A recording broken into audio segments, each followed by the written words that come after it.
On October 12, 1878, Agnes received her inheritance.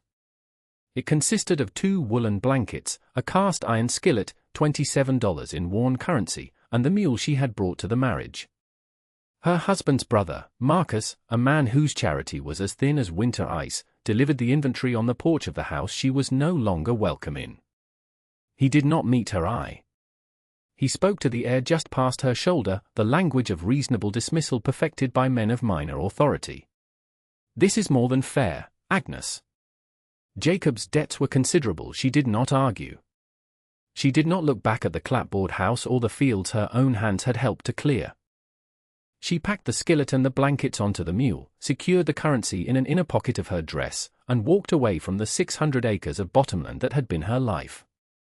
In the territorial office, the clerk showed her a map of the available parcels. He pointed to fertile plains, to wooded lots with running creeks. She pointed to a square high in the foothills, marked with the symbol for a defunct enterprise. The Black Vein Mine. The clerk laughed, a dry little cough of a sound. "That's a hole in the ground. Played out 10 years ago. Nothing up there but shale and scrub." She bought it for $20. The remaining 7 purchased flour, salt, beans, a pickaxe, and 3 spools of twine. The walk to her new property took the rest of the day, the mule patient behind her as the trail narrowed and the land grew steep.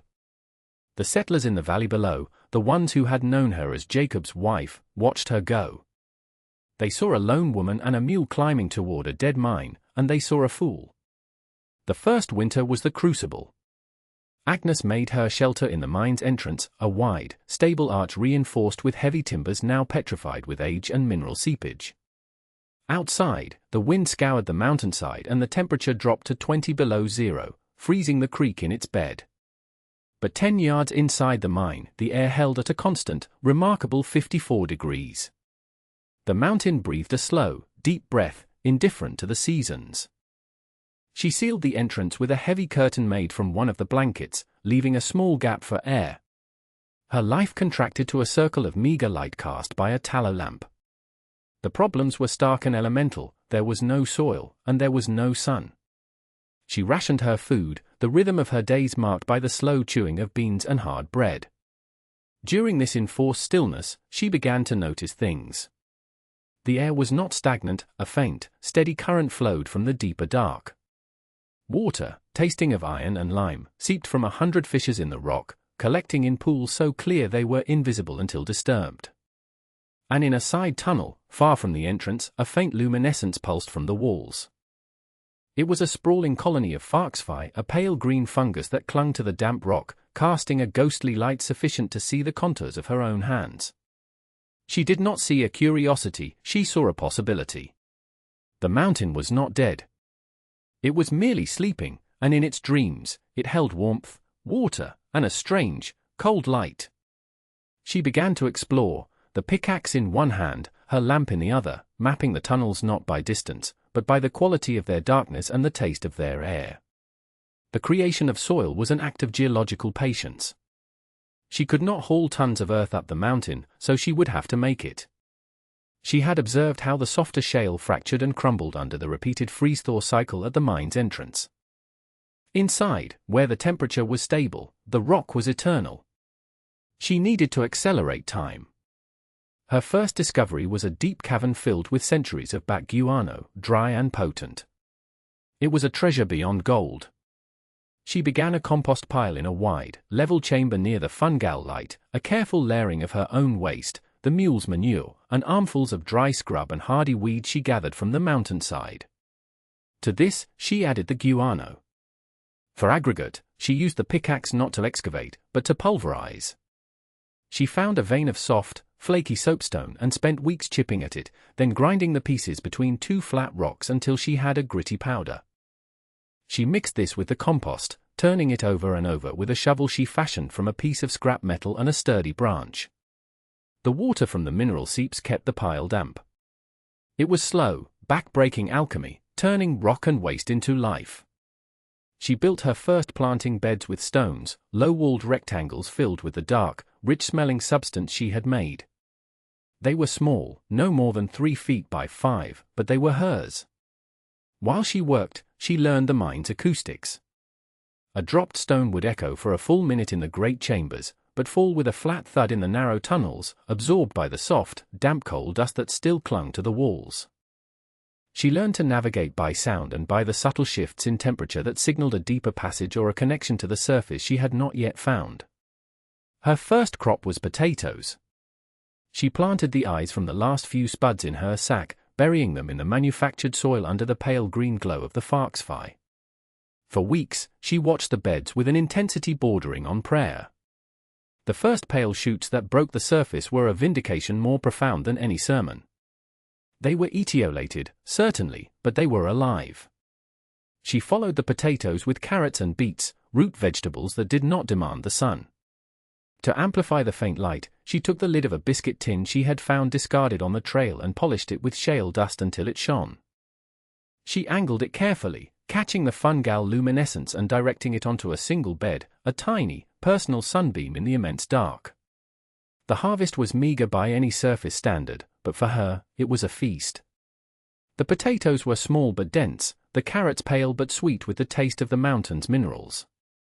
She survived the second winter entirely on what she had grown, the quiet crunch of a raw carrot echoing in the vast silence. With her small surplus, she bartered in the town below, trading a sack of potatoes not for money, but for 6 scrawny chickens. The merchant assumed she had a root cellar. She did not correct him. Back in the mine, she built a coop in a large cavern near the entrance, where the air was freshest. The chickens, confused at first by the perpetual twilight, soon adapted. Their scratching and clucking brought a new sound to the underground world, a sound of domestic life. Their waste was a powerful new ingredient for her soil factory, accelerating the process. That spring, a blight struck the potato fields in the valley. Word reached her that Marcus's crop had been entirely lost. She recorded the fact in a small journal, without comment. The problem of light was the problem of growth. To cultivate more than roots and fungi, she needed a portion of the sun. Explosives were out of the question, they were imprecise and might compromise the mine's stability. She needed a more patient method. High on the mountain, miles from the main entrance, she had found a narrow fissure in the rock, a crack that went deep into the earth. From below, in a vast, cathedral-like cavern she had named the Great Hall, she could see a sliver of sky through this same crack, a tiny, distant star of blue in the oppressive black. For 2 years, she worked to widen it.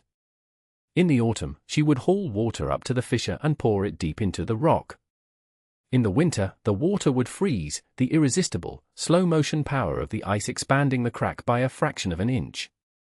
In the spring, she would descend into the Great Hall and, using a long pole with a sharpened steel tip, chip away at the now loosened rock. It was dangerous, painstaking work. Shards of stone would rain down, and she worked from behind a heavy shield of woven branches. Bit by bit, year by year, the sliver became a slot, the slot became a hole, and the hole became a shaft.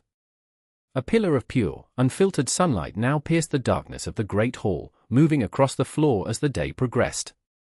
The sight of it made her weep.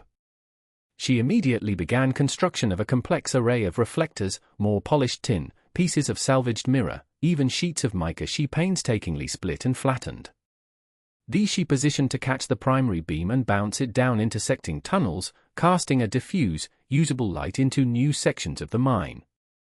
In these illuminated zones, she planted beans, squash, and even a few tomato vines that grew pale but determinedly produced small, intensely flavored fruit. She also acquired sheep, 3 ewes, and a ram, trading a winter's worth of carrots for them. They thrived in the constant temperature of a lower cavern, their wool a valuable commodity and their manure a powerful addition to the ever-expanding soil operation. She noted in her journal the peculiar reality of her life, June 4, 1883. Sheared the ram by the combined light of the sun shaft and a wall of glowing fungus. He seemed unimpressed. In the summer of 1887, a woman named Dr. Evelyn Reed arrived in the territory.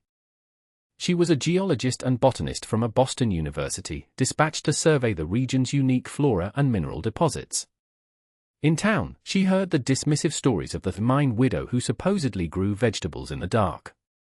While the locals saw it as a tale of madness, Evelyn heard the shape of an anomaly, and anomalies were her trade. She hired a guide to take her to the Black Vein, arriving unannounced with a leather satchel of scientific instruments. Agnes met her at the entrance, her hand stained with earth. Evelyn, expecting a hermit, found a woman whose eyes were clear and direct. "They say you practice agriculture in a coal mine." Agnes nodded, her expression unreadable. "The temperature is stable." Evelyn's gaze was sharp, taking in the details of the entrance, the feel of the air. "May I see it?" Agnes led her inside. For hours, Evelyn said nothing, merely observing, taking samples of the water, scraping a bit of the foxfy into a vial, crumbling the manufactured soil between her fingers. Finally, in the great hall, standing under the beam of sunlight, she turned to Agnes. "You've solved a dozen discrete problems of agronomy and engineering with no formal training. This water is rich in ferrous sulfate and calcium. Your fungus is Panellus stypticus. And this soil, you've replicated the Lurs deposits of the Mississippi Valley in miniature." It was the first time anyone had spoken the language of her work. A partnership formed, not of rescue, but of intellectual equals. Evelyn's formal knowledge refined Agnes's intuitive discoveries. She introduced crop rotation, identified nutrient deficiencies, and suggested which native surface plants might be adapted to the low-light environment. Their exchanges were rapid and technical, the excitement conveyed through the density of information, not its volume. The vindication, when it came, was silent and born of others' hardship. A deep drought settled on the territory in 1890 and did not break for 3 years. The creeks dried up, the valley floor cracked like a shattered plate, and the surface farms withered to dust. Marcus's remaining acreage, already burdened by debt, was lost to the bank. The winters that followed were brutal, with heavy snows that buried the dead fields and starved the remaining livestock. In town, hunger became a quiet, constant presence. Then, food began to appear. Sacks of potatoes on the church steps before dawn. Baskets of carrots and preserved squash left at the doctor's office. Bundles of wool blankets, impossibly clean and warm, donated to the poorest families. There was no announcement, no name attached. But the food tasted of the earth, and the wool was thick and smelled faintly of lanolin and damp stone. The mockery that had followed Agnes for years curdled into a grudging, fearful respect.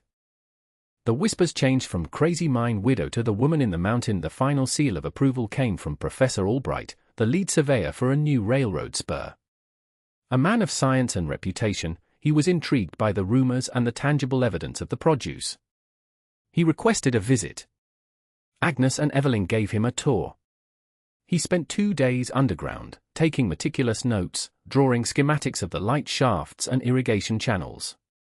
He measured the crop yields, the soil depth, the ambient temperature. 6 months later, his report was published in an Eastern scientific journal. It described the Black Vein farm not as a curiosity, but as a revolutionary model of controlled environment agriculture. He called it a triumph of empirical observation and relentless ingenuity. The world now knew her name. Agnes did not need a partner, but she found one. Samuel was the town's blacksmith, a quiet man who had lost his wife and son to influenza years before. He had watched her from a distance, had seen the mockery and then the quiet miracle of the food. He began by offering to improve her tools, forging a pickaxe with a finer point for chipping shale, a shovel with a broad, curved head for moving soil.